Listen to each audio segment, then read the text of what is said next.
when is it that someone is doing it for themselves, and when is it when they are actually just like screaming for help?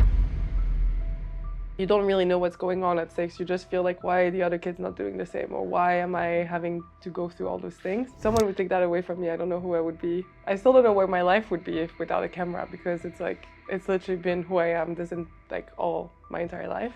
Do you remember how it affected you emotionally and mentally growing up? I had a really tough times. You had tough times. Yeah, because We talked about the kind of like the turning point. How did it look for you when you decided to put yourself more out there and embrace your true personality, to go back to the core, who you are? I think that's a big turn point when in life you just get to a point that you realize I don't have to be understood by anyone. Some people probably will never understand me. And how do you know that you're on the right path? What does that feel like? Nothing else makes sense. What would you say was your biggest mistake that you do at the beginning that you would probably do differently now that you have the knowledge?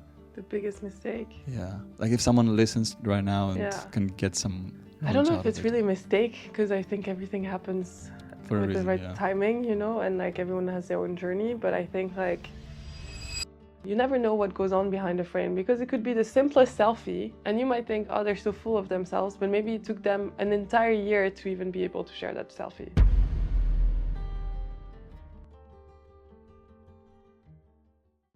Welcome to another episode of One Path Podcast, where we explore the mindset, the hardships, and the struggles of different entrepreneurs, creators, or other high performers, and then we share with you in the process of probably learning something and apply it in your own journey. In today's episode, we're welcoming Julie, a photographer who's passionate about helping other women feel empowered and help them reconnect with their feminine essence through the power of art. She has also created a card game called ReConEssence, a game which is designed to spark authentic conversations between people, but also foster deeper connections. In this episode, we're gonna discuss her early struggles and how the journey developed to get where she is today, but also the inspiration behind this game. I hope you enjoy it. So, Julie Attallah, I get that right? Attallah? Attallah, yeah. Attallah. That's still the French way of pronouncing, but all good. Attallah. That's how I'm used to say it. Yeah. So, yeah, you do a bunch of different kind of things, right? So you have your own photography. You also have a program for women called Rising Women, which is essentially self-love through self-portraits, which is a 6 weeks program. And you also have a card game. Yeah. So it seems like that you do a lot of different kind of interesting things. But what's the connecting tissue between all of these projects that you are investing in? So the connection, like the red thread, I would say, between everything that I do is actually just coming back to yourself and just being able to feel confident in your own skin and just being able to just feel authentic and just celebrate who you are as a person and just coming back to that core of who you are. Oh, beautifully said. Thank you. What got you into photography at the beginning? I was 5. You was 5 years old? Yes.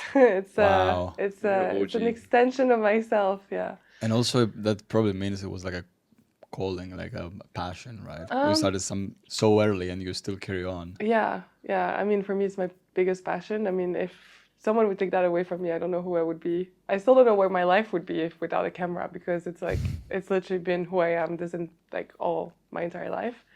But yeah, my parents just gave me a camera when I was 5 because I was diagnosed with ADHD, was a very hyper kid, had a lot of energy, and they were trying to find a way also to help me put my energy into something. And they just got very lucky that the camera just happened to be the right Did it item. help? I can't tell you. I don't remember really. I was asking them, did I even take photos, or was the camera maybe empty without a film roll? I don't even know, because you know, you as a kid you don't question. Maybe you click, but you don't see the photos. You don't ask about it. But yeah, since I'm 5, it's just been so normal. And actually, like, my best friend used to come to my house. We would put like a red carpet on the ground and like wear like scarves and like put my mom's heels and like act around and everything and like take photos. So we have a lot of diva photos from my childhood. Do you have those photos somewhere? Somewhere, yeah, I do. Yeah, I need to find them, but yes. So you get your first camera after you were diagnosed with ADHD? Yeah, more or less around the same time. I don't know which one came first, but yeah. How did that impact your life? getting diagnosed with ADHD. I think from our private conversations, you mentioned that it actually had a very important role. Yeah. So I'm just wondering that how it actually impacted you as a person and, you know, your connection with self. I think for me, like I had a whole identity crisis after. I don't know if I was already feeling that within, because actually when you have ADHD, you're neurodivergent, so you think differently. Like your brain is completely connected differently than a non-neurodivergent person. So the majority of people think differently than you. So you also stand in rooms and you think different, you act different, your energy is different, but like you feel that whole difference usually happening. So I can't tell because I was so young, but I know that for me, it liberated me in some ways, because then you start understanding yourself. And if I couldn't understand that, at least my parents could understand me better and try and communicate that better with me, or find ways that they could create a space for me that felt more fitting than what the real world is. So for me, it was like, there was a lot of emotions to process, and I think a lot of like things to realize. But I think my mom also, like I always felt so different after that, because you take medication, you do a lot of tests, you go to the psychologist, you go through a lot of process, but you don't really know what's going on at 6. You just feel like, why are the other kids not doing the same, or why am I having to go through all those things? And my mom always told me, like with my dad, like being different is good, you know, like it's not a bad thing. Actually, being different is good. And I think that's been like my strongest Such amazing parents. affirmation. Yeah, that's for so the rest of beautiful my to life. say as a parent. How did you embrace that, being different? Oh, I didn't like it when I heard it. No? No. I mean, you're 5. You don't want to be different when you're 5. You want to fit in the True. crowd. You want to be like the other kids. So I used to hate it. I was like, I don't want to be different. I just want to be like the other kids. I don't want to, because the other kids could see I was different. You know, if you're about to skip a class or different things, they also don't understand like what you're going through. They don't understand why would you be different than them if they're doing better than you. So there was a lot of like, it created a lot of like weird feeling into that school. So I also changed school later on, because it just like created a whole like energy that was not really nice around the whole topic. But yeah, I mean, as years went by, you know, you still hear it. So subconsciously, it's still within you. So even if you don't want to accept it and you want to be like everyone, you still hear it. But yeah, she always said that being different is good, and also being different is your strength and not your excuse. So if I'm bad at something, I shouldn't use my difference as an excuse as to why I failed. Yeah. Because your difference doesn't change whether you're capable of more or less. And she's like, on the opposite, you're as capable as everyone else. You're different. It just makes you, like, it's just like your strength. How would you say though it affected you, especially as a kid diagnosed with ADHD, and like having this, as you say, feeling different than the kids in the school or your friendships, seeing you and perceive you as a different? How do you have like memories? Like, do you remember how it affected you emotionally and mentally growing up? I had a really tough times. You had tough times. Yeah, because you're trying to understand who you are. You're being different than your siblings. You're being different than your classmates. You know, like, and like you feel like you're some kind of test. You know, like you're taking also medication to try and like tone down those feelings. Actually. So luckily I only did 1 year and then we stopped, because my parents were also like, we don't recognize our girl, like this is not who she is, you know, because suddenly you're sitting down, you're all quiet, you're yourself. Of course, it's different per person, you know, everyone has different ADHD experience and everything. But for me, it was difficult. Like I went through multiple depressions when I was a kid already. So that was a lot of... Even as a kid? Yeah, my first one at 6 years old. 6 years old. Yeah. So it was not the easiest period. I have a lot of memories that I completely blocked out. So I know that there's a lot I can access even from the good memories, because Oh, you don't remember them? There's a lot I don't remember, no. And that's something I'm trying to work on now. And I think since last year, I decided to start opening that Pandora box, because I do want to access those memories. But even my child's best friend, sometimes she says like... It's hard. Yeah, you don't remember even the good parts, because I blocked out the bad parts. Or like it's not per se bad, I would say more like the emotional parts that were like, as a kid, it's sometimes too strong for you to feel. I have something similar. Like I struggle to remember some of childhood memories. Like I have gaps. You know, like I hear people talking about their childhood years and like some experiences, and I always feel bad about myself. Like, why I cannot remember? Is something wrong with my memory, right? Yeah, but it's like you need to be ready to face them, because I don't know what's there, right? And sometimes it's something small. Actually, when you look back, it's not that major. But when you're 6 years old, You a experience little, it. what something could say just the wrong word could change their entire life. But then I also know that whatever is hidden there also affects however I react now to everything in life. So for me, it's also like, okay, if I don't ever dive deep into what's going on there, I'm never gonna be able to also be my full self or feel like that all the pieces are there, because there's something that happened for, that affects who you are at the end. And I feel that's something that a lot of people, and including myself, like we as humans tend to misinterpret it, that just because an experience that as an adult you would perceive it in a very nonchalant and alright way, it doesn't mean that it affects you or react the same when you were a child, even if it's something not very important. Because a lot of times, like people who had a good childhood with like parenting especially, they feel like, why would I have like any childhood traumas? But there are a lot of moments that something could happen for this small kid that took it the wrong way, and then it created like this reaction or trauma or whatever. And it's really hard as an adult, and especially as an adult who have done some therapy or worked on yourself or whatever, to realize or comprehend the depth of how even a small thing could affect this inner child of yours that you still carried up today. Just because today this wouldn't affect you doesn't mean that the person of you've been like 20 years ago, 30 years ago, 15 years ago, it would feel the same way. Exactly. I mean, just the sentence being different is good. Yeah. Affected me in a very positive way, and it's just words. And hearing completely different words could also affect you in a completely different direction as well.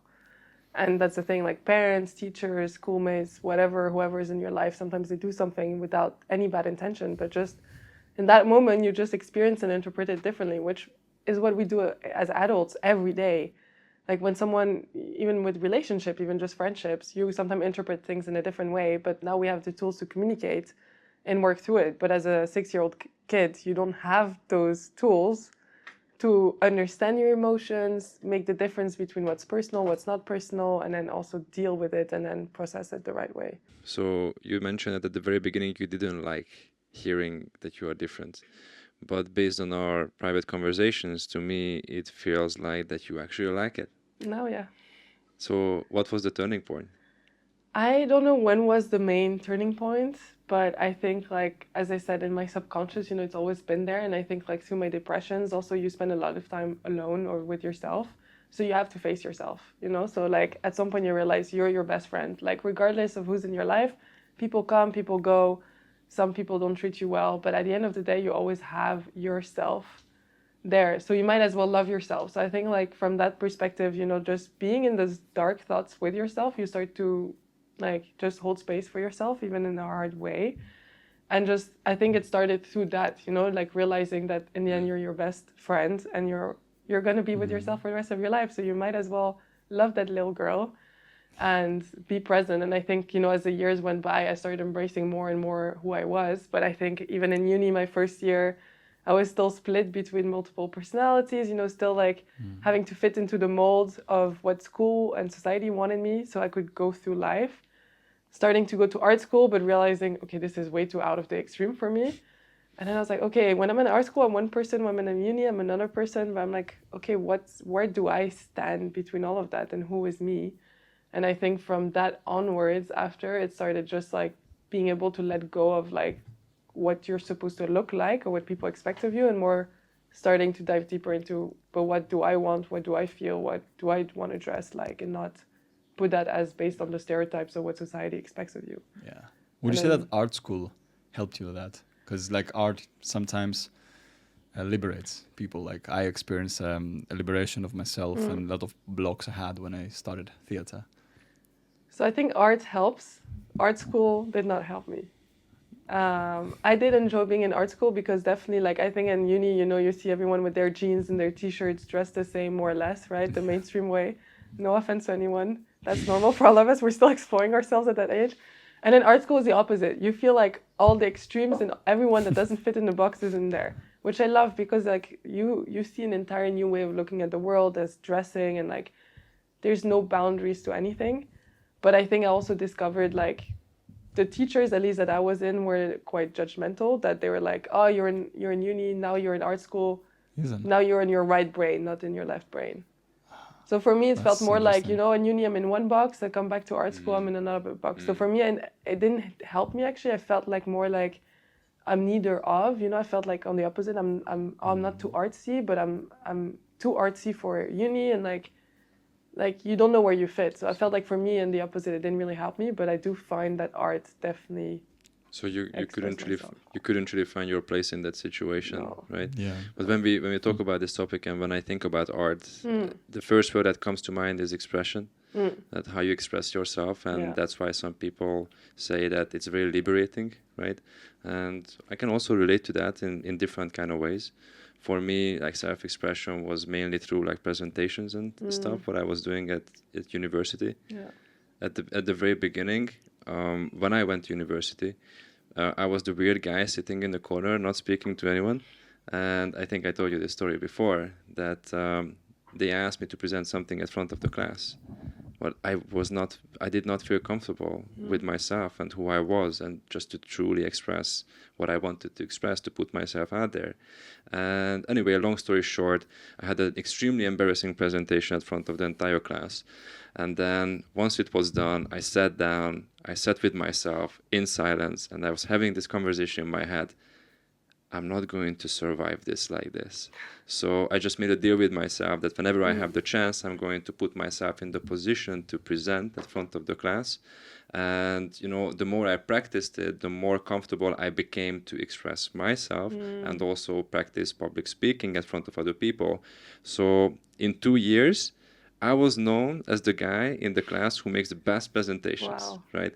So only thing it took is a bit of courage to put myself out there. Right? How did that look for you?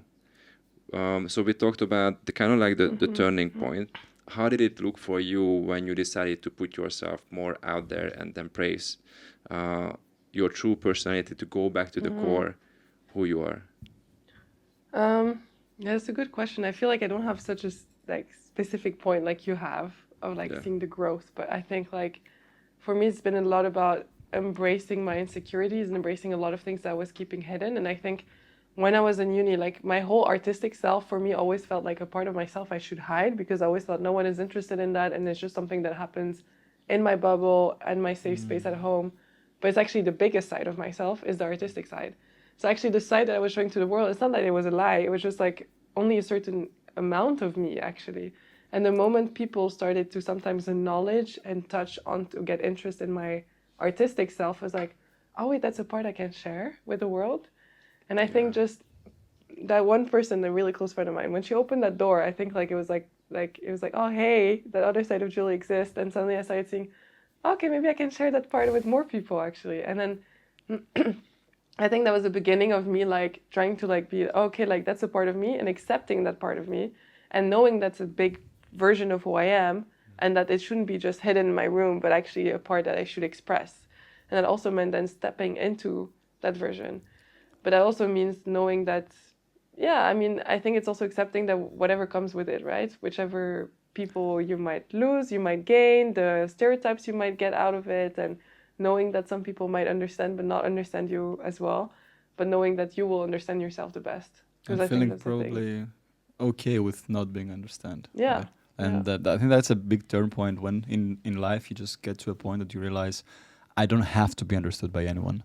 Some people probably will never understand me, and some will totally get me, and we get along, and that's okay. Yeah. You cannot be understood by everyone. Yeah. No one can be understood by everyone, and that's also part of the beauty of life, that we are so unique and different, and we click with certain people only, and that's all right. Why do you think people try so hard to be understood by everyone? It's a need. It's a need to be accepted. It comes from the need of being validated, being accepted, and be liked. Because being understood and being accepted is different. Yeah, but you feel like, look, if I feel like you understand me, I feel like also that you can see my point, and probably you're going to like me, because what you're going to understand through me is going to make you accept me. But if I feel misunderstood from you, it will more likely cause conflict, and more likely to, oh, Adam doesn't understand me, so probably Adam will misinterpret my words. So probably Adam is not going to like me when I say something like that, because he doesn't understand me. It's been seen as well, I think. And the also. feeling of belonging as well. People always want to belong. They want to be part of a community. They want to feel like I'm not alone, right? Yeah. Because being alone, you have to face yourself. That's the truth. You know, like, and that's, I think people always try to also, you know, if people understand me and if we stay, I don't have to dig too deep. I don't have to stand by myself. And it comes primitive, like Yeah. belonging and like the sense of community. It's connected, hardwired in our brain with a sense of safety. Because in the wild, back in the days, if you've been alone, you're most likely to get killed. But if you belong and you're understood by your community and the people around you, you're more likely to feel, oh yeah, I'm safe here. Like I have my people and they understand me. Yeah, like belonging for sure too. Yeah. So you said something about the beginning though earlier, and I want it raised this question like in my head of like, what would you say was your biggest mistake that you do at the beginning that you would probably do differently now that you have the knowledge on this journey of accepting and embracing this part of you? The biggest mistake. Yeah. Like if someone listens right now and Yeah. can get some knowledge out of it, what would you say? Like, if I done this differently at the beginning, probably the journey would come like either quicker or more smooth. I don't know if it's really a mistake because I think everything happens For a with reason, the right yeah. timing, you know, and like everyone has their own journey. But I think like just embrace yourself as soon as you can, you know. So the resistance probably. I think it's just like this. For me, it was this fear of losing, like this fear of losing my like friends. I think for me, like that's one of my biggest wounds is like losing certain friends that I have and being attached to how the situation is. that's And I see it now as well. The more I get closer to me, The to more that people you vision of lose. myself and to like who I know I'm like living my core, the more I see the gap between certain friendships get bigger and bigger. Oh, absolutely. Oh, that hit to the And root. I think that's the thing, you know. I think you will lose those people, and I find it hard because even now I find myself in that situation over and over, and I'm still like grabbing and grasping and like, maybe you know we can save this, you know. But I think like just embrace yourself because at the end of the day we're all on our own path, we're all changing, and if you know you're meant to stay friends, you're meant to keep that friendship, or you will come back together, or you'll grow apart, or you'll grow together. But at the end of the day, that shouldn't hold you back because there's so much more joy and love and light to feel from being yourself than holding on to someone that's holding you back. Yeah. You can literally drop the mic now and we can end this podcast. I think we can wrap it up. Done. Man, But, that was so Super powerful and to the like, point. authenticity.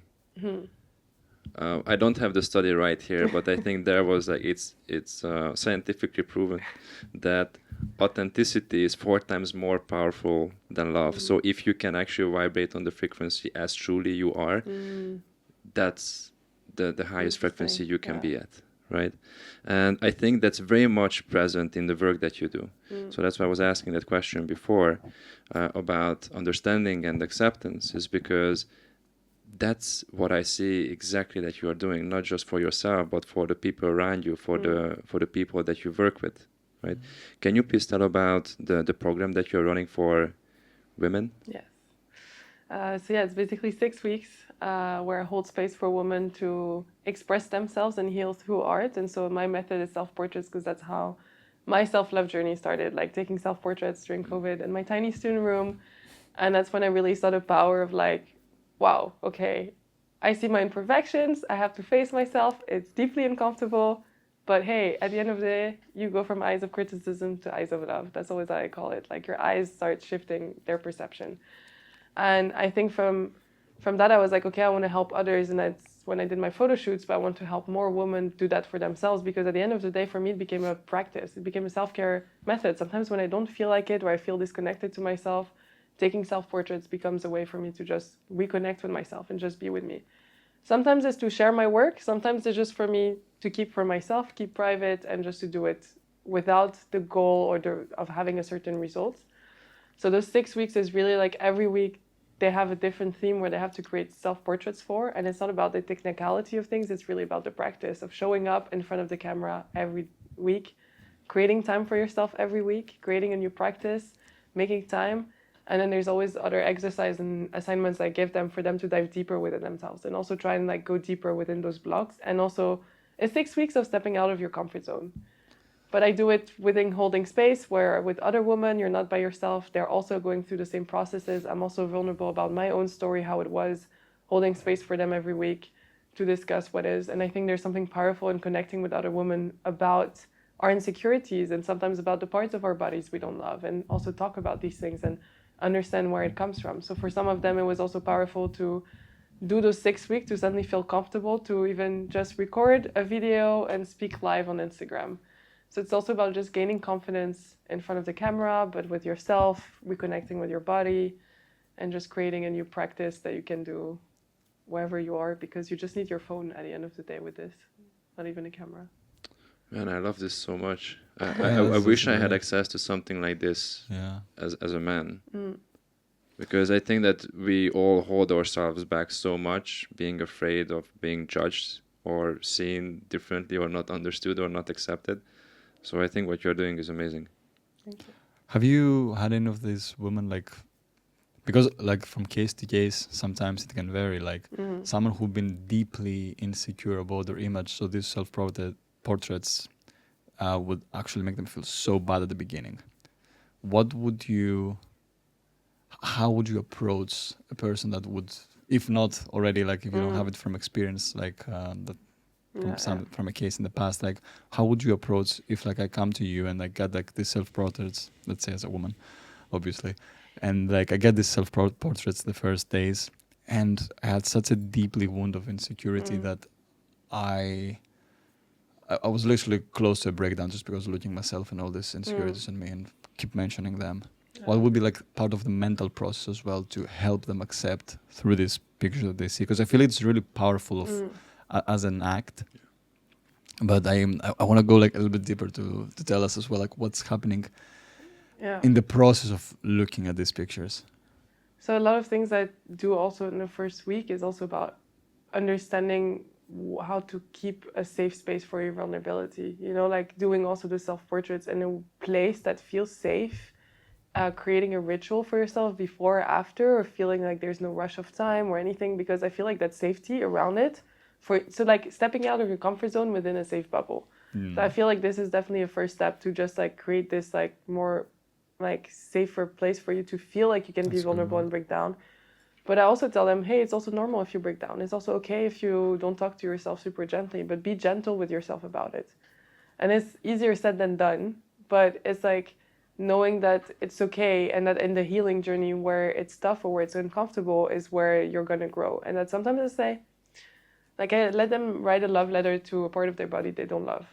And that sometimes brings also love. And I always say, don't expect that you're going to love it right after. Maybe you do, maybe you don't. And that's okay, because the journey is as long or as short as it needs to be. And to also be okay with this, to accept that maybe at the end of the 6 weeks, you still don't feel totally okay with yourself. But that's okay. But just the fact that you spend 6 weeks focusing on it, I always say, if you just acknowledge the part of your body you don't love, just by acknowledging it, you pour a little bit of love on it. You know, it's like just a cup. It's like just as if you give water to your plants every day. It's going to grow at the end of it, right?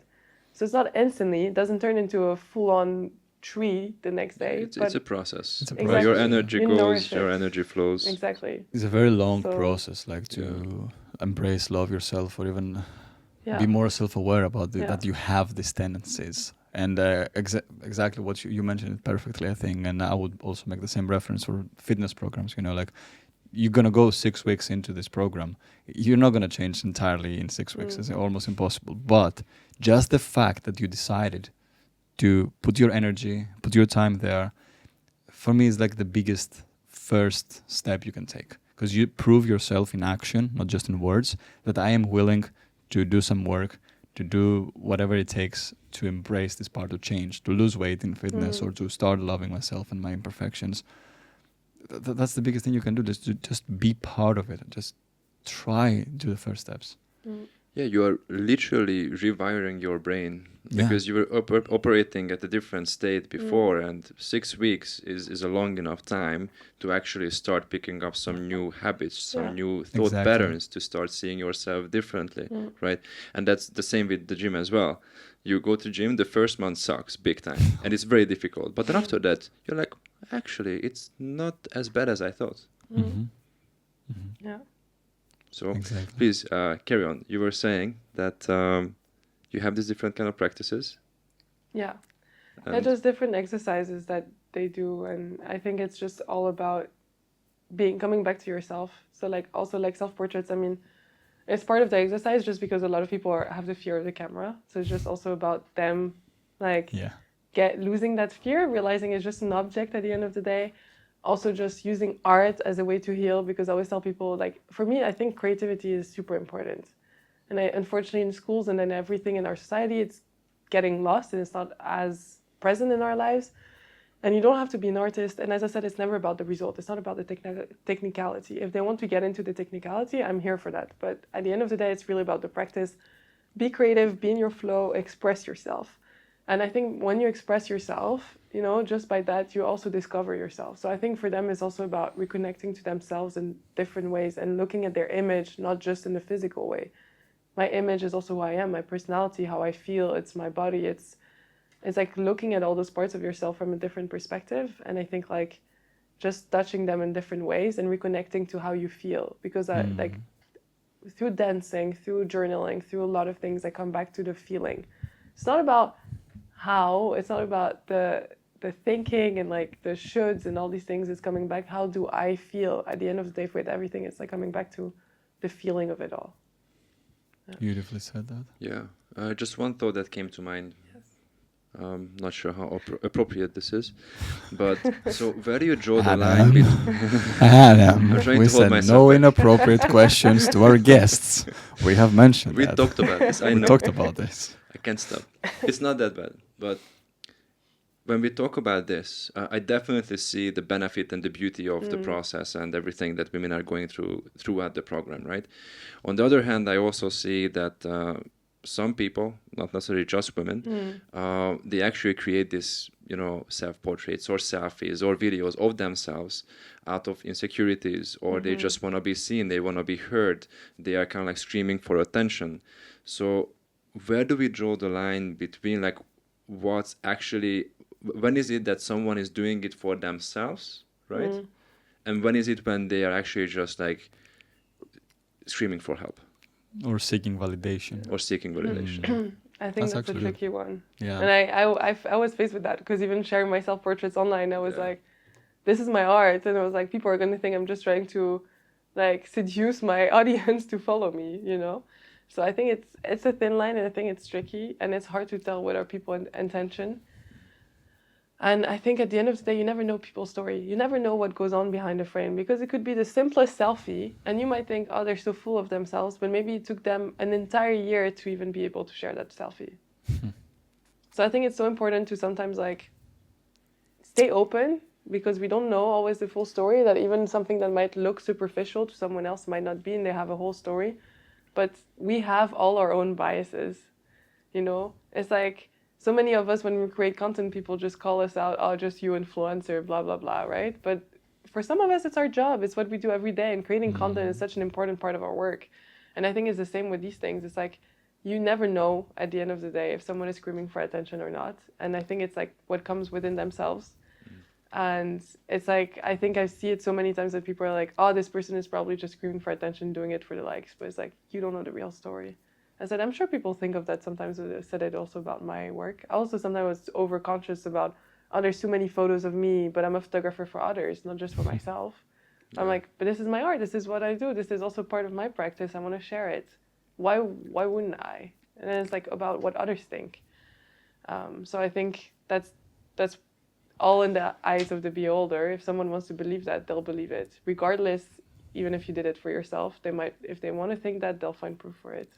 But I feel it's more important the person's intention, the reason why you do it, other than focus on what someone would think. Because people would think whatever they want to think, and you don't have control over other people. What you have control is over your intentions. So speaking of that, you do this. You need to be honest with yourself, because you know your reasons. And for me, this is more important. Like, what's your intention? Are you posting this for asking for attention and validation? Is your intention coming from there? Or your intention is coming from the healing part of it, or the work part of it? Because whatever you do, even if you do like the the best, most helpful content or whatever, there are always going to be people who are going to judge you badly. So shift the focus from, because that was a beautiful question and the way you answer it as well. But yeah, as like a conclusion from that is like, doesn't matter what they think, is why you're doing it. What's your intention behind? Yeah, my intention was not because I want to judge anyone. No. It was not your intention, man. Why he's taking everything so personally? I think just the way you phrased it, maybe. When It's I okay. say you, I don't No, mean you okay, just because I'm looking at you. I mean That's- you as a generalized Yeah. thing. No, but it was like my question was I mainly not understood you. my question was not about, you know, like how people view you. It's about like when is it that you know, and I think Yeah. you also like brought You it don't know, yeah. very nicely together that it's all about the intention. Yeah, yeah, that's why I mentioned know it. for But yourself. I mean you. I think you know for yourself, but you never know for others. Yeah. Yeah. The reason we do that, like, Is there any example or someone from the program that like really stood out for you? Someone who went through a great transformation throughout the 6 weeks? I think they do, all of them, in their own ways, I think, in separate ways, and like on different levels. For some, it's about reconnecting to their body, and sometimes sharing also very personal stories. And like for someone else, it's like, oh, I can finally talk more online on social media, and this is the first time, right? And feeling less cringe about it and less weird about showing up your own face on social media. But sometimes it's also about being comfortable with nudity, with yourself, you know? And like, I think through those 6 weeks, they all discover like some parts that they need to heal, some things they're comfortable with, some things they're less comfortable with, some things the parts of their body they didn't like, they were like, oh, actually that body shape I have now is what I dreamed of having when I was a kid. So suddenly, you know, reflecting and reconnecting back to, why do I hate it now when it was my dream as a kid? I had what I wanted to, what I dreamed about. I feel So personally maybe attacked on this one. I should feel like this little kid and love it again. So I think there's no measure of transformation, because for all of them, it just brings them back on either reconnects to their younger self, reconnects to their body, reconnects to like that confidence that they were looking for. And I feel like there's lots of micro transformation on different levels that comes out of it. Let me know if you ever do this program for men as well. Maybe I need to consider with the two of you. Because like growing up, especially jumping into fitness quite early in that scene. At the beginning, you know, you're getting so happy with the results when you start shaping your body, getting stronger. But later on in life, like I developed body dysmorphia as well. Like no matter how bigger or in better shape I was, it always focusing on imperfections. Like literally, you remember like the photo of me being in the best shape of my life, like really low body fat, good muscle definition. Now that I'm looking back at this photo that I'm not in this shape, I'm like, wow, that was a good one. But I remember how I used to feel back then. And I was looking at myself like, you're small, you could get leaner there, or you don't have that. Yeah, it goes to the extreme, especially the more you're in this industry too. So what you mentioned is really beautiful. Like, remember that that's one thing you wished for and you worked for. And like, so many people in the fitness industry can relate on that body dysmorphia is such a bitch. It's just waiting you behind the door all the time. I'm even now that I have worked a couple of years in my head to not actively do this, I still, that's why I actually asked you, like, if you ever open for men, I'll be joining, because I still bad. There are days that I don't want to get like my oversized t-shirt in the gym because I don't feel comfortable with my body, you know. And it doesn't matter that I'm also working on the things that I work, like I'm having a podcast and talking about mental health and shit. It's like when things are personal and it's there, they still affect you.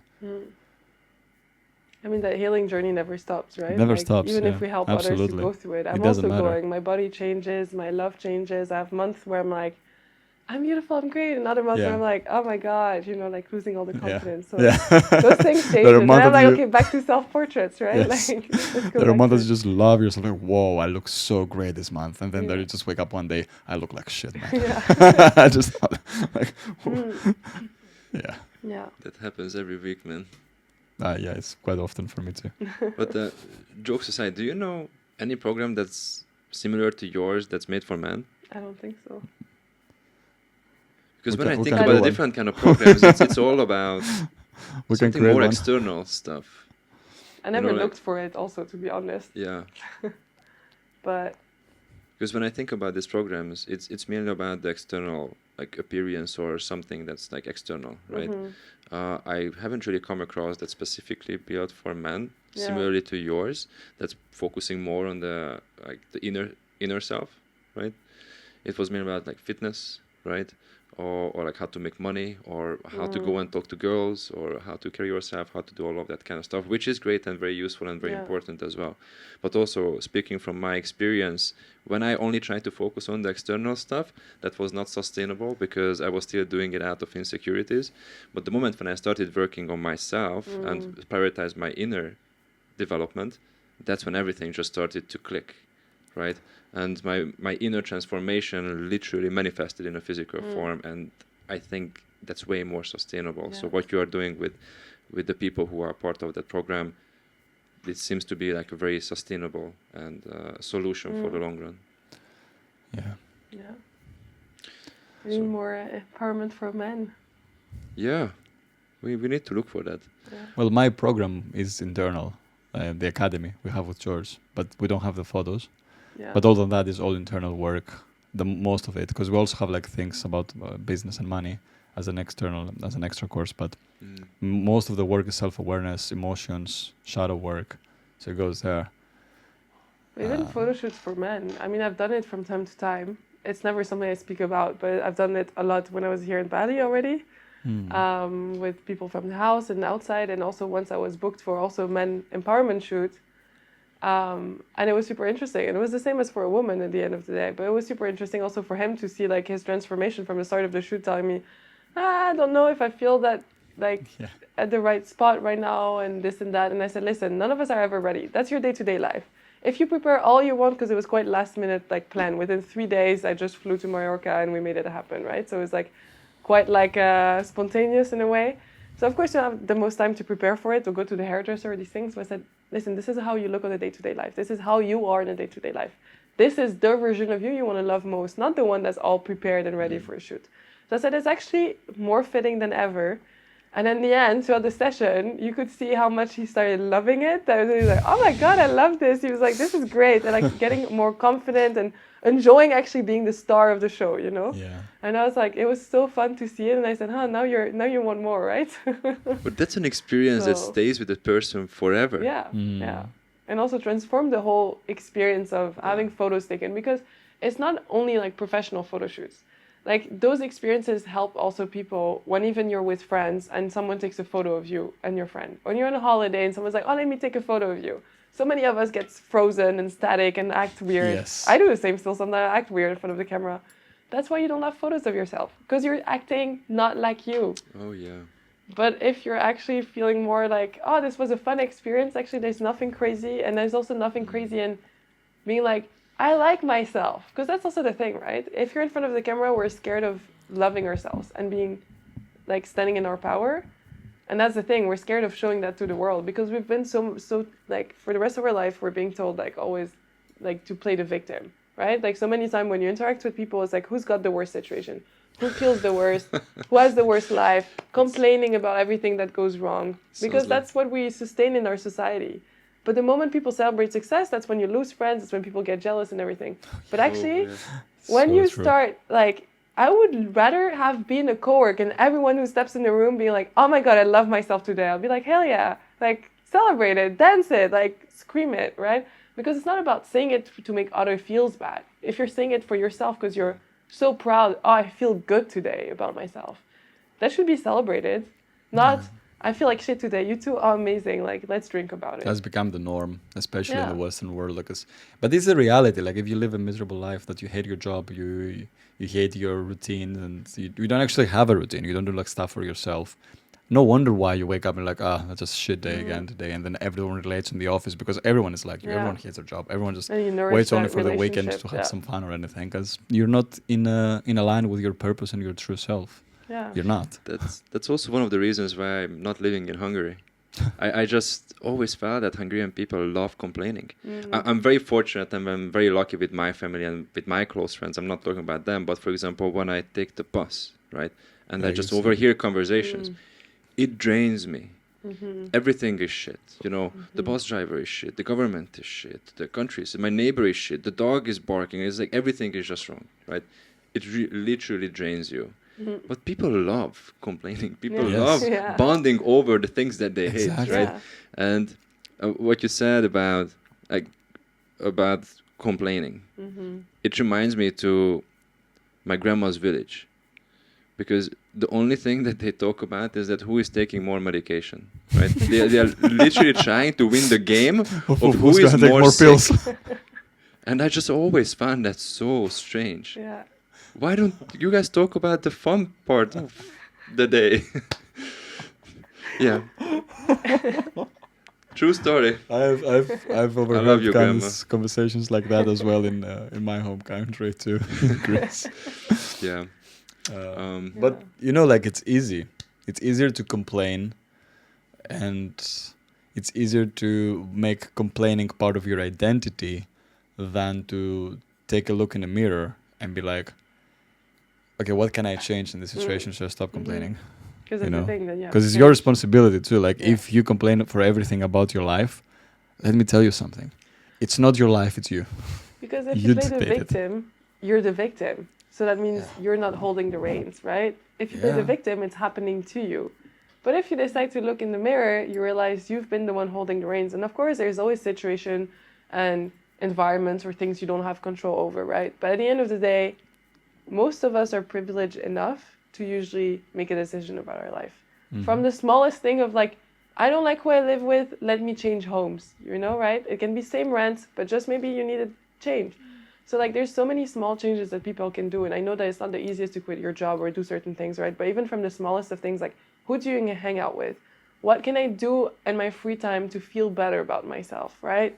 Do social media makes me feel anxious? Okay, can I unfollow those people? Can I do something else about it? There's so many things that don't involve money or anything that people can Yes. do to even change their state of being. But that includes taking action. Yeah. And that includes realizing that actually most of the time you're the one that's standing in your own way of success or happiness, right? And I think if people are not willing to accept that, and being the victim is the easiest choice of, Yeah. it's Because not all you my have to fault. do is just complain. Yeah. All you have to do is just like, oh, poor me. This happened to Yeah. me. This happened to me. And that you get like sounds as weird as it sounds. You get like a sense of satisfaction. Yeah, because you got the worst situation. complaining. People will love. People will feel good. Like will give me love because I have such a shitty situation. People will feel empathy for me, right? But the moment you feel good and you're in like, people start like getting so jealous, and like people sometimes cut you out of their life because they can't stand the good energy you have. When you're vibrating on such a high energy, you start seeing how some people turn like this. But once you find other people that live in the same, it's such a different mindset. When you surround yourself with others that want to see the glass half full, that feel good about themselves and feel good for others feeling good about themselves, and you celebrate yourself and you celebrate others, it's a completely different change. And you see people like change, grow so rapidly, everything changes, and you're all about supporting and helping one another. And like, I think your life skyrockets from that moment. Once you're in that environment, I think everything changes, because it's just like, how can it not, right? With that energy, like it just can only move forward, basically. Yeah. And of course, like shit's gonna happen to your life. Situations may happen of that course. will put you in the victim position in your life. But for me, it's more important to not claim this as part of your identity. Like some people may wrong you, your boss may scream at you for no reason. Yeah, you're a victim at this moment. But are you gonna live this moment dictate the next days or life, or you're just gonna realize, yeah, that person was just completely dick to me, and what can I do now? It's taking what you said, like, was beautiful, like taking the reins all the time to any situation, even if it wasn't your fault or it wasn't something happened to you. How can you make it this to happen for me? What can I learn from the situation so I can move forward as a more mature, more probably wiser, I would say, person, and make your life better. And also like what perspective you want to get, right? Oh, life is shit, I cannot do anything about it. Or like, okay, this sucks. Like sometimes it's the truth, you know? Like sometimes it sucks. Okay, fine. Cool. But what can I do? Like it happens. you can talk about it all the time, but okay, what can I do now to move forward? What can I Yes. do to change the situation? Is there something I can change? If not, what can I do to feel better then? Like there's always something you can do for yourself. And it's just about understanding that, and I think the perspective, because there's always 1,000 perspectives of how you can look at a situation, right? You can always look at it with the worst glasses or with the best, like colorful glasses, let's say. And sometimes even if you have the neutral ones are still better than the worst. Yeah, for sure. It's as you said, like even the tiny step that you can make, because sometimes it's hard. Like if you're emotionally drained, if you live for years in this miserable lifestyle and routine, it's gonna be hard to change overnight. But we don't talking about here changing overnight. Just make the smallest change that will start throwing like each block of the domino. Yeah. Like just make 1%. 1% Literally better. 1% of your life Yeah. better. It's gonna compound. It's not gonna, yeah. And Because if if you you add keep doing it, 1% it's gonna every compound. day, 1%, the next day you're Yeah. at 2, the next day you're at 4. If you duplicate that every time, just 1% more, what you do. Yeah, I think the math was that by the end of the year you are going to be 72 times better than Yeah. when you Yeah, started. that when you started. I just need to check the math on that. Yeah. I probably heard it from you, actually. Oh yeah, I think so. you have been spreading So- this message. Yeah. Since we have covered all these topics and we've been talking about the self-image as well, like what you're doing with the woman in your course and the work, I have like one question that is more like from you. Like, what is something that you believe that you value more that most people don't? The first thing that came to my mind, but I don't know if I wouldn't say that most people don't, but the first thing that came to my mind was honesty, I think. But I would say a lot of people do value that. Yeah. But I feel like in actions, yeah. Like I feel like honesty for me is like my number one. Like I always value honesty. I'd rather people tell me the truth than hide the Radical truth. honesty, like. Yeah. I'd rather know what I'm into than not know at all and just wonder about it and have to figure it out by myself. Because at the end of the day, the truth always comes out, right? So for me, honesty is just so much better because honesty is not just people always seeing honesty as something negative. I didn't like when you told me this, or I don't like this, or oh, we need to end this friendship, right? Like honesty always comes when shitty things comes. That's why people don't like to be honest, because they always see it. They always have a negative connotation or relationship with it. Until I met one of my closest friends who introduced me. She never calls it that. I just call it the positive honesty, which is also being like, hey, sometimes just sending an appreciation voice message to your friend. Be like, I love all these things about you. Thank you so much for always being present and holding space for me. I love like your thoughts that you always share and you always seem blah, blah, blah. Like this is positive honesty too. And it can make such a big difference in someone's days. And sometimes it's like, hey, you said something that I didn't really enjoy today. It's okay because you know all the good, positive side of the honesty too, right? And I feel like there's so much lack of honesty. And it's not, honesty also means just like sometimes you like, oh, nice pants, or like, oh, you did something nice for me today. Thank you, I really appreciate it. And I think that's what I value. It's like sometimes we keep it all in, and it's not that we don't want to share it, just we forget actually the power of those words, that sometimes just sharing these things vocally to people, or appreciation, or moments where it's like, oh, I didn't interpret that well what you said, and I know it was not your intention, but this is how I felt regardless. And I think like there's such a lack of that honesty in this world because a lot of people, they're scared. I mean, it's coming back to your core, right? If you're honest, you say the truth. And people are scared about And you're losing sometimes people. being in touch with their emotion and in touch with actually what they're feeling. Yeah, I totally relate with that with you, because like I was especially, I'm not gonna say like I wasn't an honest person even younger. I always used to value honesty, but there was a moment in my life that I make a clear distinction that from now on I can't say you're never gonna lie, because we all lie, small lies and stuff. Like that's the biggest lie you say. I'm never gonna lie. Let's be honest. We always lie in some moments, and especially if it's useful. But I said to myself that you're not going to lie unless it's 100% necessary or there's a reason for it. Like whatever it is, just be honest. Change completely the interpretation in your relationships and just express how you feel. Be honest. Speak your truth, and don't try to, oh yeah, I'm just gonna agree to be fit in. No, just say whatever it is and be okay with people you're gonna lose. And the truth is, I lost a lot of people. I've been less accepted in situations. I've been less accepted. I've been perceived for many as a dick, just because I was just very. Presentation matters, though. Like how you speak your truth I was matters. really polite. Yeah. You But know then- me as a person. Like but I've then never been like it is- rude. Probably you are better off with that then. Exactly.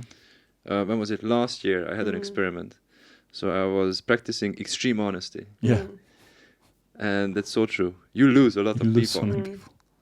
And this is when it actually comes through, like who actually likes you, who is the one who feels comfortable liking the true version of yourself, right? Because when you're honest, it's not just a respect to the other person, but it's also a respect to you as well, right? And then the more you violate that kind of respect with yourself, the more likely you are also develop different kind of problems and like even like, you know, physical problems because you are not speaking your own truth. You are not vibrating with your own frequency, right?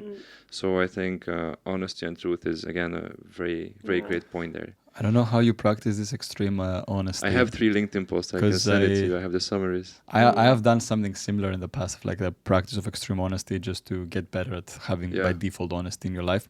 And except from the speaking the truth, one period I practice also expressing the truth. If I put it in a bracket, I would say be 100% truthful to how you feel and how you react in the moment to people. And obviously, I don't mean like if someone gets angry at you and you feel the truthful inside of you is to punch them, start punching people. Not to that. Like that's something you're gonna restrain. But if you walk in the room and someone says something that you don't find it funny, don't laugh to fit in. Just be like, or just don't react. Don't be rude, obviously. Just be more truthful on your reactions. Again, not punching people or getting angry if you're like, but more of like honest with your whole tonality, not just the words, I would say. The way you behave, the way your body language stands for, and especially if you want to push it to have a more open body language, do it if that you feel it's the most truthful version that you want to achieve. But let's just say don't try to please in a way of like truthful, but don't try to please others. Just be like how you actually feel. And if you feel like you want to please someone, do it. If you feel like you want to make a good gesture out of your heart, not out of gain though, because that's manipulation, do it. And it was really interesting as like a period, because again, you see like you're becoming less likable for some and way more likable from some others. I think that's when you live more authentically to yourself and in alignment with yourself. And I think from that thing, just everything you do then in life, you feel so much more confident. Because that's the thing, right? Like your bullshit meter gets smaller and smaller of how much you can handle. Yeah. So I've seen in the past year and a half, how much the gap between some of my friends and some things gets so much bigger, and I have no patience for certain things anymore. Because I'm just like, no, I don't want to. And like also like my energy is not feeling like it. I'm not gonna lie to myself and still show up. I'm like, I know I promised you, because I used to be someone who promised a lot. So I was like, if I told you I'm gonna show up and do this for you, okay, I'll do it. But now I'm just like, listen, I have no energy for it. I cannot. Can you do it instead, or can I do it a different time where you come, right? So you see whatever happens. But like I think like the more you speak your truth, it ripples into everything you do in your life, you know, because then you're like, you give no fuck, because you also realize you'll lose those people regardless. And that just like spares you the time of energy onto the wrong people, but also you see the right people, the one that will be honest back to you, that will also tell you when maybe, hey, that was too honest, or I didn't enjoy the way you presented this, right? It's like, okay, that's fair, I will take responsibility for it. And that's a good indication to see the red flags in your relationships, like friends or not. Yeah. That if I speak the truth to this person, not judgmental, but constructive criticism, expressing a different opinion without even trying to cause an argument or anything. If their reaction becomes defensive or aggressive towards you, then I think that's a red flag probably there to this relationship. The dynamics, they're not going to work well.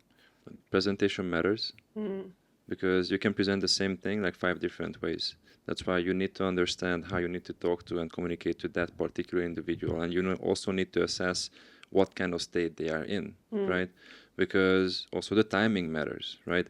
Emotional intelligence matters. You need to know how to read the room, because sometimes your honesty is not exactly what you need in that situation. So you need to know when to actually shut your mouth. Exactly. Right? Silence is better sometimes. Silence is better sometimes. But when it comes to the big things, I dare to speak my truth to my friends because that's how I show I love them. That I'm okay with being hated on for like a day for being honest when I call them out that dude, like you're really fucking it up. And I'm here to tell you that because I love you and I don't want you to fuck it up. You can take it or leave it, but I feel that this is my duty as a friend to stand in front of you and tell you how I think about this situation, right? And that's exactly what I also expect from my friends as well. So, but going back to your story, the more we talk about what you are doing, I think you are helping and allowing women to go back to their true self, to speak their true self, to express their true self, right? But I know that you have also other different kind of ways how people can explore what's inside of them. And I think this is where the card comes into the picture. Yeah. Can you tell a bit about the card game that you have built? Yeah. So the card game is basically a way to get deeper within yourself. Like you can play by yourself, you can play with others. Of course, playing with others is even better because you get to connect with other people. But it's all been created to have vulnerable connections. Because to connect and have deep conversation, you need to be vulnerable.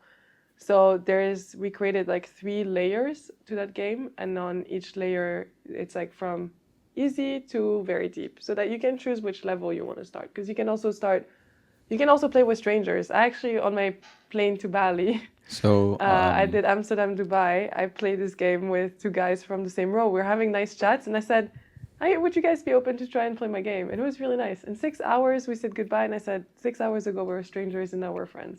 that's great. Like, wow. Oh, that's the power of the card game. Yeah, that's the power of it. And the question now arises, are we actually going to play as well, guys, here? I think played it will it be- before, but I'm down to play it again. I It was have, so Yeah. much but fun. talking about the cards and all this game, I think let's think let's- demonstrate them a little bit. No There's 2 question, we ways we should can play. do it. Either we pull one card and we all answer the same question, or we can each pull a card and answer a different question. I would pull a different Different card and ones, different yeah. questions. Yeah? And let's Yeah. do like one of each level. Yeah. Yeah. One of each level? Yeah, and one of each level. Okay. Just a comment. I'm a bit hot. I feel hot in this corner. Can you lower the temperature just a little bit? I thought you wanted to turn it off. No. Okay. Just imagine. Do you want me to pick for you? No. I think I we want need to pick draw. ourselves. So that's level 1 there, all of them. So, level 1, level 2, level 3. Ah, okay, so all the So- cards have the But levels. you can also but pick yes. different cards for each level, or you can answer all from the same card. Let's trust the... Gonna shuffle and draw. Who's the lucky winner? That's the first one. Do I start? Yeah. So I draw a card and ask you question, one of these, right? No. You answer for Oh, you. that's for myself. Oh, fuck. Or we can draw for each other, that's also fine. No, it's okay. Let's do the one like, I'm gonna pass this to you. Let me just draw the second one so we don't pass them again. I can't reach you. Okay. Oh, let's see what we have here. Oh, we need 3 cards. I only drew 2. Because it's one of each level. What? Yeah, he wants to do one of each level. Yeah, Just one give of him an each level. extra So I'm card. gonna do Oh. one third card. That's Adam picked this one for me. That's That's the best card. yeah. Ooh. Can we choose the level so I have to instantly set level 1, whatever it is? Yeah, say it out loud though, the question what level 1 is. If you had to evacuate your home, what 5 items would you take with you? Oh, man, that's a tough question, right? Definitely, I know it might sound very superficial, but my laptop, because it's my work, like if I had to evacuate really fast, one of the things should be my laptop, right? I can't work without it. My work is online, it's producing content, it's doing what we do now, it's talking with clients. I have to take my laptop. Should be one of the must. 5 items in evacuation. Man, they're hard. What could you choose? What you could possibly choose as 5 items? It's also up to you. Maybe you have 5, maybe you have less, maybe you have more. I would just But- take my laptop and go, like I don't care about anything else. No, laptop, Toothbrush. You evacuate in your home. You You need. would go for your toothbrush? If there's a It's- fire, imagine there's a fire in your house right Imagine now. there's a fire in right? your house. What is like the Oh, most babe, let me get my important thing? toothbrush. Then you get my toothbrush. I need to brush my teeth. I want to make sure I smell good. Yeah, of course. Like, because you don't know if you're gonna spend the night somewhere with access to toothbrush or You not. would go through the fire to get a toothbrush. I would, instead of not brushing my Would teeth you at risk night, your life for a toothbrush? I would risk You everything. know, man, I'm gonna get you a toothbrush. Just save yourself before Okay, then. you I'm happy die to in pay the for fire it too. because you wanna have your So toothbrush. it would be different, actually. Now I'm joking about the toothbrush, like, but my answer would be differently between living here in Bali and living like back home, because the items I have here, like clothes, I don't care, let them burn. You know, like, my red shirt, I would save that shirt because I love it. Laptop, cameras. I would say one bag. Can I put one bag with my tech gear so I don't name them So all individually? you're turning this question to like, what would you put in your luggage that you would pull out when the house is? Well, I don't have anything to Like that- evacuate You here. know when you're pregnant and you have this luggage ready for when you're about to give birth? I don't like That's this his game. luggage. That's his luggage. He has a luggage. In case he would have to go away, it's ready. His backpack is ready. You have an emergency bag. After today, he's going to pack one. You need to. Okay. You have too many Let me things. think the items in my room. I'll make it quick. Well, like one If you laptop. just had one, that's also okay, right? Like, That's there's fine. no right or wrong answer. One laptop. Two bottled water. Because you evacuate in fire. Like, you don't know if you're going to have access to water anytime soon. So let's put like emergency Look, the things. house is on fire. You need to make a decision right now. I'm getting my laptop. Yeah. I'm getting my water bottle. I'm getting my backpack with the camera and the microphone in there. For my phone, obviously. I can't live without my phone. Your And passport, wallet. passport, yes. That's probably would be useful. That's a good one. I did not think of that. I Me neither, just I would now. probably leave my Because he passport said burn. phone, and I said I would have never listed my phone Yeah. for myself. And passport 5. What would you take? Done. I'm with curious. This. Why did I throw this I question? had this question a few months ago, and it's funny because I understand his point of like, if I'm here or if I'm back home, it's different. Because let's say I would be in my parents' home, and my parents' home is on fire. There's certain things from my childhood or that are from my parents that I would want to keep and preserve. But if I'm just wherever I am right now, I just have a suitcase of things. I said I could probably just go out. My hard drives, that's it. My laptop can burn, my camera can burn. I mean, if I can take it, I'll take it, but I can buy it again.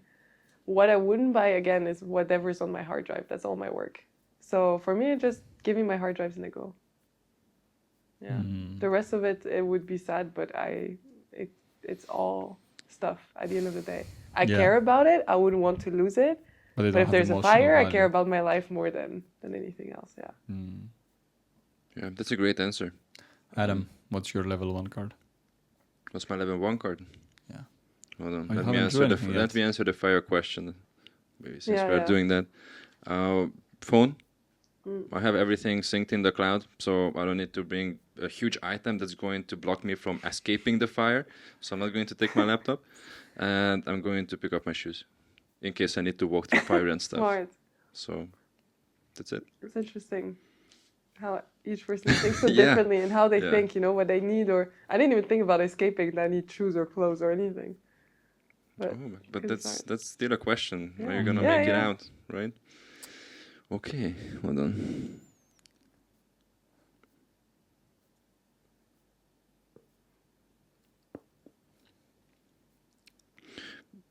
Question. Do you like to spend time alone? Why? I used to hate spending time alone. I couldn't do anything alone. Why? Probably I just didn't feel comfortable spending time with myself. I think I was struggling with self-acceptance. I think I had way too many questions in my head about myself or about my life, where I'm going, what I'm fucking up. I just didn't want to face those problems. But that's not the way. And this is when I think Bali played a big role, because I moved down here during the pandemic, and I was surrounded by people who felt extremely comfortable spending time with themselves. And I think I just started to practice the exact same thing. And then I realized that I like hanging out with myself. I'm having fun in my own head. I'm laughing at my own jokes, and I'm making plans. And I actually inspire myself, and I get excited about life. And I think the more time we spend with ourselves, but the more we understand ourselves, that has a direct impact how we actually carry ourselves through life. So yeah, that's my answer. 100%. Nice. So now what do we all answer this question? So we... Oh, I need to pull. Oh, yeah. No, I think we can just pick one card and we answer one For me, question that each. would be the easiest card. Why didn't we change? You took the home fire thing. For me, it would be just an easy yes. Like I've always Yeah, been you only took 10 minutes to choose which item. yeah, but your card would be so easier for me to reply on it. It's like, yeah. I've always been a social introvert in my life, so... For me, question 1 is, on a scale of 1 to 10, how funny would you say you are? This is very funny, actually. I don't know what scale I would put, but I actually used to come home as a kid to my mom crying, and she's like, what is happening? I said, I'm not funny. Because I was like, I really wanted to be funny, but I said, I'm not funny. My mom was like, yes, you're funny. I said, yeah, you're my mom. Like, of course you're going to say that. And we have the same humor, which is just playing with words. So yeah, for the longest of time, I always thought I was not funny, and I think only towards the end of my high school, I started with the 1 or 2 person like making jokes, and they found me funny. And then I had this internship once in Sweden, and one girl was like, "Oh my God, you're so funny," and I said, and we're like laughing so much every night, I would have cramps from it. And I said, you're the first person in my life that told me I'm funny, and I would actually laugh at my jokes every day, all the time. And I said, I need more people like you in my life. Are you still in touch with that person? Not as much, because No? like we're in different countries, but I'm sure if we would come back together, the same would happen. But so I think now I know I'm not the funniest, to be honest. I'm very clear on that. I don't have the best jokes. My jokes are usually quite bad, but because they're so bad, they I can be don't think funny. so. Well, I I like your like bad jokes. jokes. Thanks. I like your jokes. I like think Yeah, you but I are know funny. they're like low-level jokes, like just playing with words and like simple. But I don't mind it, like I know it's not. I'm not Like trying to dad become a jokes, comedian, so kind of level. Dad yeah. jokes. It's like when you play with words, Yeah, or dad jokes. It's like, but sometimes it's so not funny that it becomes funny. Yeah, But Yeah, I love those I've- ones. yeah, that's my favorite. I'm like, for me, it's fine. I'm not trying to become a comedian, so now I'm all good with it. Like I'm like, the right people will laugh at it, and as you said, otherwise I can laugh at it myself, and that's the most important. So Mhm. yeah, now I'm all good. Yeah, I think you are funny, just for the record. thank you. Okay. What is the hardest thing for you when it comes to money?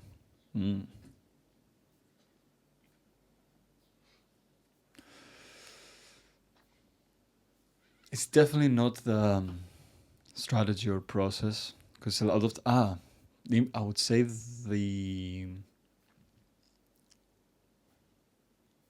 action, not all the action. No, not even that. Okay, I will just put it very simply. The fear of exposing myself too much. Exposing yourself. Yeah. How do you mean? Like, because I've seen this all the time as a pattern in the past, since I started my entrepreneurial journey. That was my biggest fear in the beginning, of market myself too much, if I would say. Like, I seen this as a pattern in me. Like, I knew the strategy to make money. I could see that this is working, but I was afraid to put myself out there. That's meaning exposing myself, like to put it out there, to put the message out there. I was afraid of I don't want to look like I'm overselling, I'm over promoting. But in reality, I wasn't promoting at all. And like I was fearing of if I do more promoting or anything, that might make me less likable, let's say, as a person, because I also give too much free value, which I don't still have it, but that's what I want to answer, because that was the biggest problem with me at the beginning. I think I'm in a better place now, but I still need to work on it, to not be afraid to market myself and expose myself and ask and then just be out there. Because at the end of the day, it only brings good to people, And every time that I did it, I see I had positive feedback and reinforcement in my business. So that was my ego, I would say. Yeah. I When love your questions. Thank I you. wish Yeah, I they're had really those good. questions.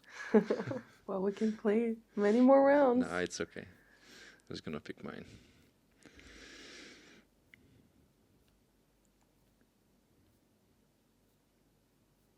What was the main group you were part of in high school like? I was part of many groups. I think I was the person who was part of probably way too many groups. But I had my core group of friends.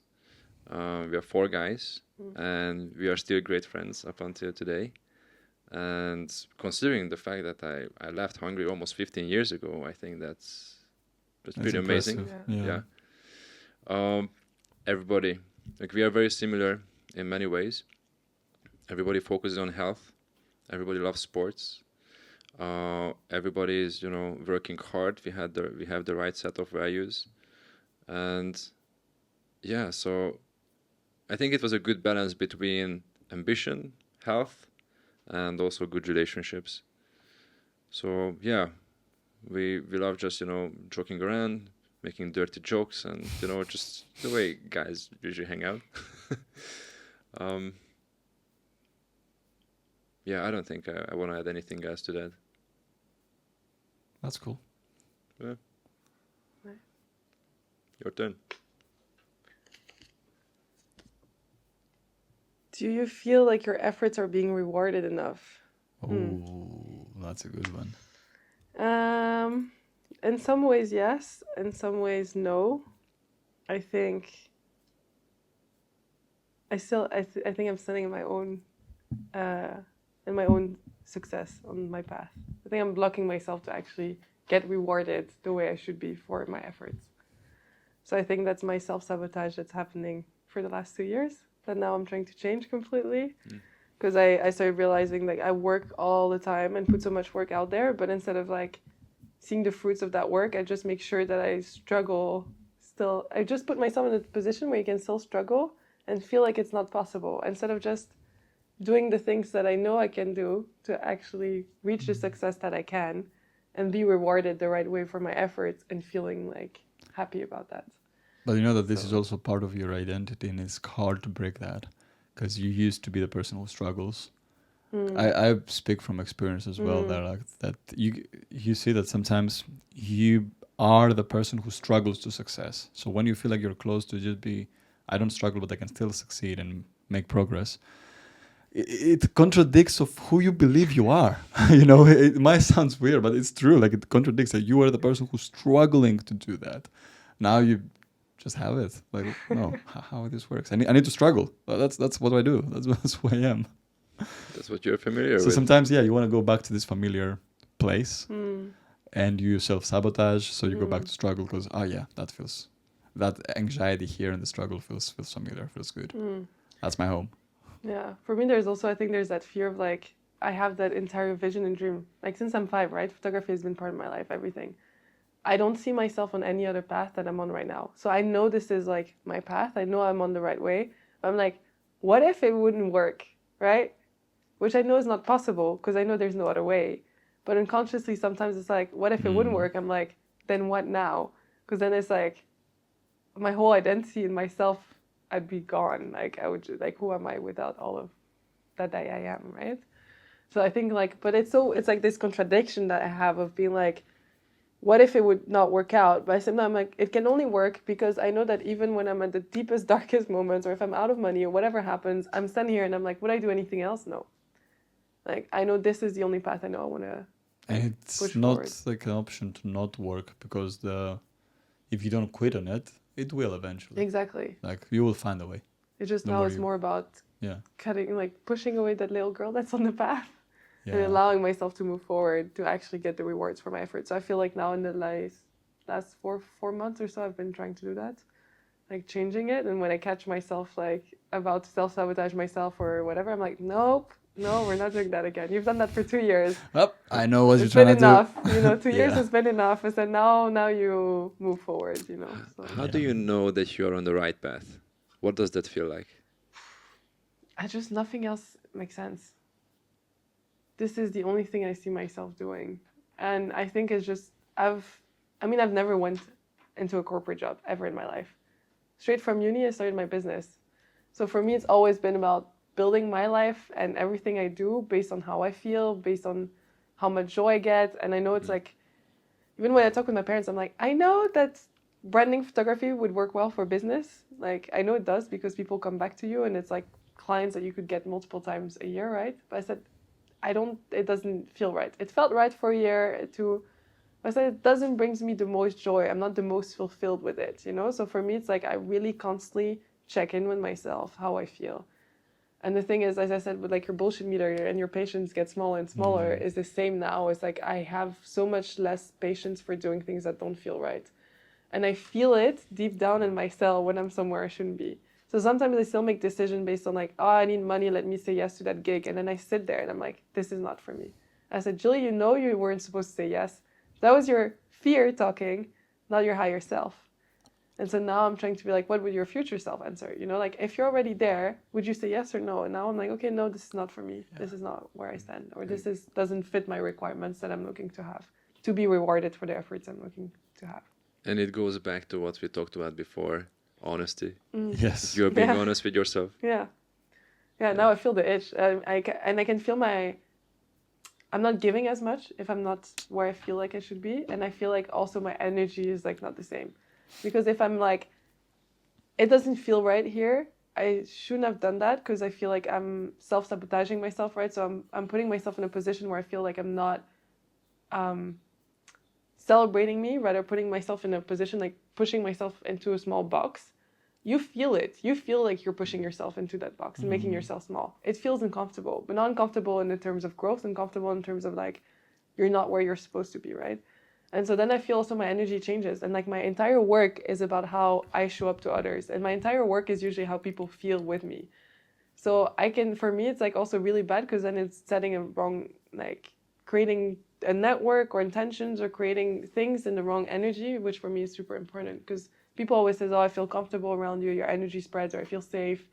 So for me, it's like if I put myself also in the wrong environment that I know is not right for me, it's also going to set up a wrong energy. And I don't want that because people also deserve to have someone who's fully dedicated or wants to be there and not feeling like, it's not a right fit. And then also everything then doesn't shine as much or doesn't become as magnetic. Yeah, 100% of that. I think we all have felt this at some points in our life of like, I'm not in the right place, or I should never accept that job, or I'm not in the right job, or I'm not doing what is meant for me to do, or what I feel more aligned or true to myself by doing.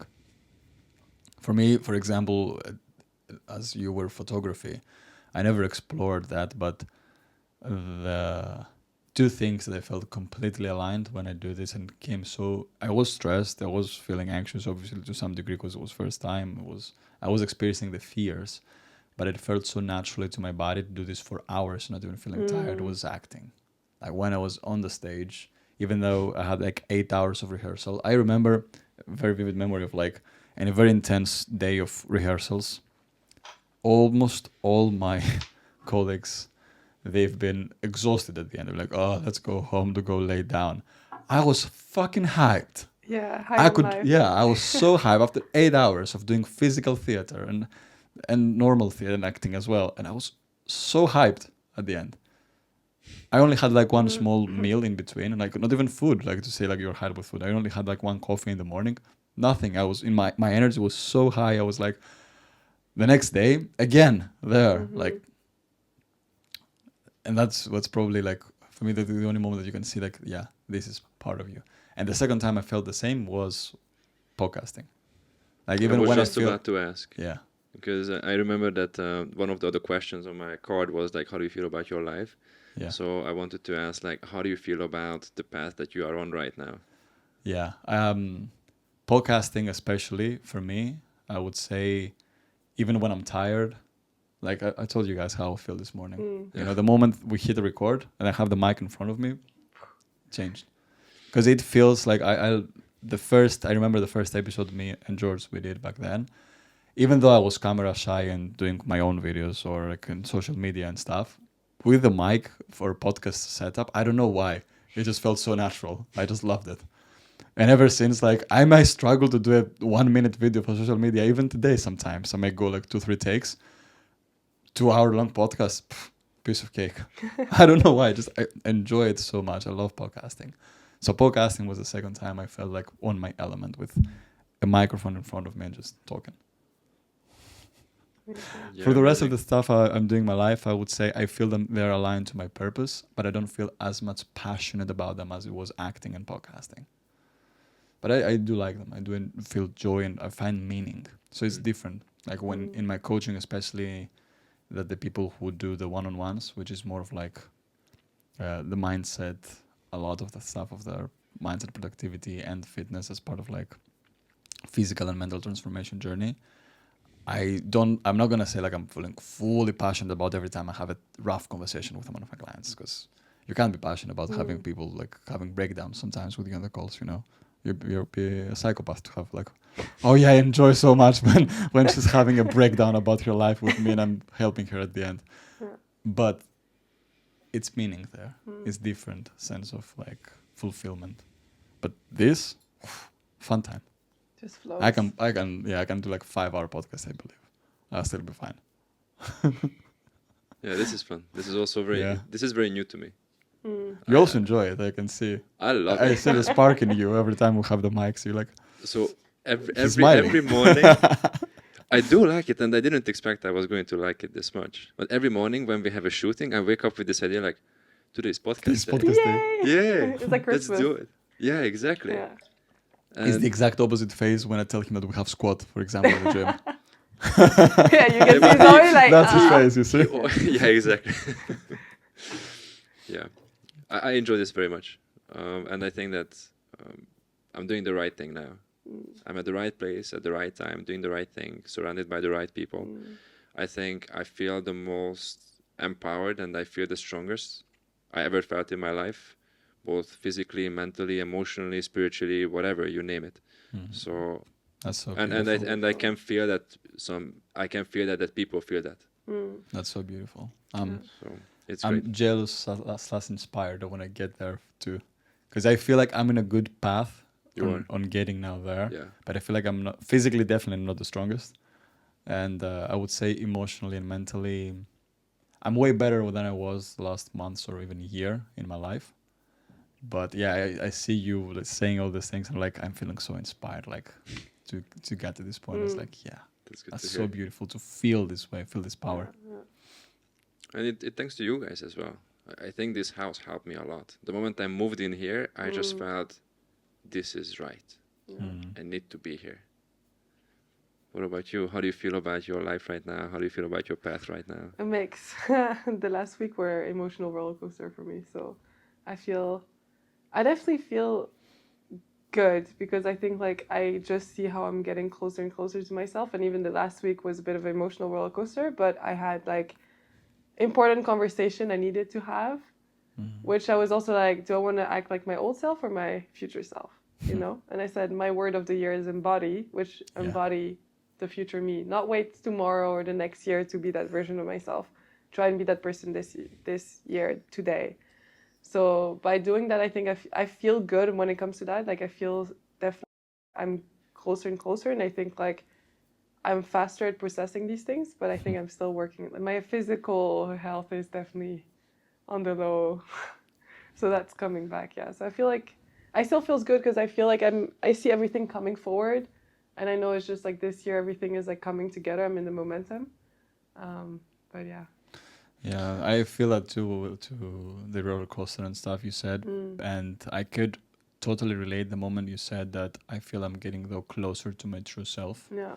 Because I also been through a very difficult emotional roller coaster, but I feel that now that the storm start getting away from me, I feel like I'm truest to myself that I've been the last probably 1 year in my life or more, That's or even beautiful. ever. Because I'm not there to the full feeling healthy version yet, but as you said, like I feel like on a very good path to be fully true and aligned with yourself and discovering yourself a lot, which is so beautiful. It feels good. It's so beautiful when you Yeah. see yourself again, when you accept parts that you didn't in the past for some reasons, and then you go like, this is going well. Yeah. This is going so well. I think you feel when your magnetic field, of your energy is like just on such a high. Yeah. Like the other day when I came home from like the ceremony, I felt on such a high, and I was like, I could see that. I'm I felt myself, that. I was like, Yeah. this is how I want to feel all the time, and that's when I was like, it made me reflect again. I'm like, okay, like sometimes, you know, you do something, but you get into that comfort zone.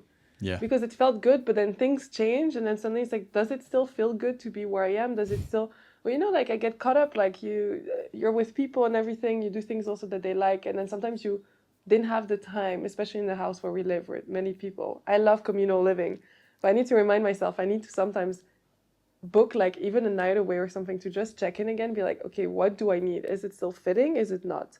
Because energy of people, like I absorb a lot of people, like energy from others. I'm very conscious of that. So it's easy for me to get caught up sometimes in those energy and sometimes be like, okay, wait, what's my energy? Where am I at? So like after the other day, I was like, okay, like that was good. Like for me, get out of the house, go to the ceremony, be around women, feel that nurturing space, reconnect to the spiritual land and everything. And like, I was like, oh, myself, you know, like it's like reconnecting to the high energy. And I was like, okay, the rest of the things made me feel good, but how can I keep doing things that brings me on that high? And it's not about always being high because there's, of course, waves, but how can I make sure that everything I do in my life aligns me to be in such a high all the time? But do you want to be at such a high all the time? Well, you're not always going to be, because Yeah. sometimes like even photography, I have days where it brings me a high and days where it doesn't bring me a high, right? So like because of course your emotions and where you stand and where you're feeling mentally changes, right? But it's still things that in the end nurture you, nourishes you, and gives you still energy, right? Instead of draining you. Yeah. So if you know that it gives you high, you know that in general, no matter how you feel in your state, it will still give you good. Like, I mean, you guys know dancing for me is like, I feel bad or I Oh, you need to dance? release, I dance. Yeah. She loves that. Yeah. It's like dancing became for me my number one expression to just release. Like I feel like energy, or I feel like stuck in my head, or like someone's in my head and I feel like, no, it's toxic, I need to release that. I'm like, okay, dance, like get it out. And I must say, I feel extremely inspired by that. And when I captured you dancing on the rooftop a few weeks ago, Yeah. I love that. I think that's one of my favorite stories I posted in the past 6 months. Thank you. Because the way it made me feel like... Better than the raw? What? Better than the raw? The raw? The raw. What raw? Story? Raw? Oh, I like both of them, but yeah, the two of them, because it was not just beautiful to see how you move, it was amazing to see how you flow in your own energy. Plus, it also made me reflect about my behavior in that moment, because I was in that place that, oh fuck, it's raining and it sucks and whatever, and I look outside and you dancing in the rain, and I'm like, wow, that's exactly what I needed to see.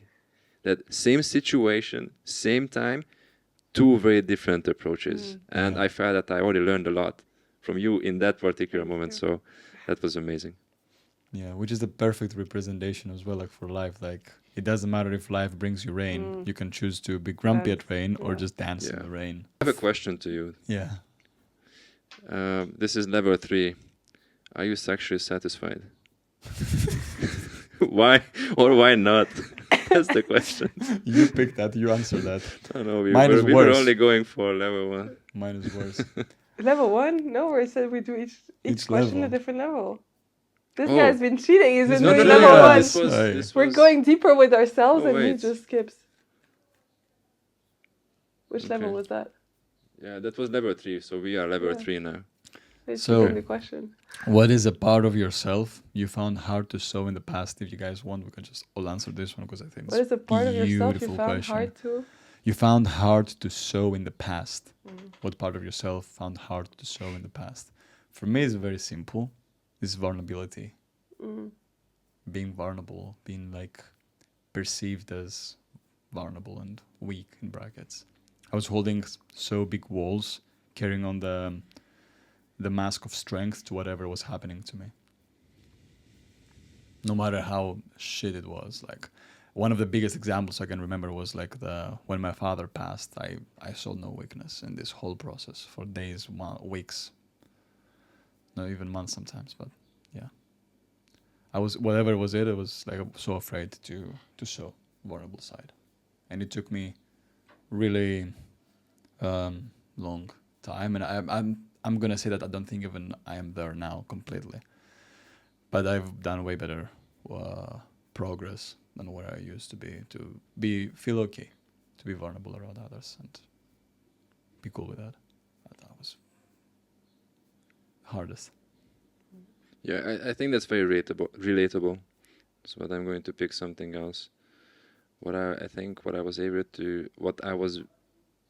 not able to show is compassion to myself and self-acceptance. And I think that was holding me back a lot, because that just caused another flood of problems that, not speaking my truth, like not walking in my own energy, not being able to show vulnerability. So I think that's the one thing that I can boil it down to as one thing that I think I didn't show enough. Compassion, self-compassion. Yeah. I can also relate to that too. It took me also a really long time to show self-compassion. I was very compassionate to others, but it was really hard for me, Same. for myself, and probably was coming from the same reason of like the strength. Yeah. Like, you're strong, you don't need compassion. You need no sympathy from myself because you're strong. Carrying this identity of strong and listening to from others as well in your life, I think it just builds you up to a point that every time you feel a sign of perceived weakness, because it's not weakness to feel vulnerable or being sad or being whatever, but every time you perceive this as a weakness on yourself, it just makes you want to step away even further. I want to be like, no, I'm not going to show compassion, but I'm not going to say sympathy to myself, because I'm a strong person. I'm strong. I can deal with this. And sometimes it just breaks out of nowhere. Because it bottles up. Yeah. Bottles up. Yeah, for me, I would say showing my true self. I mean, they all kind of relate with each other, but I mean, yeah, I just had to fit into the mold of school.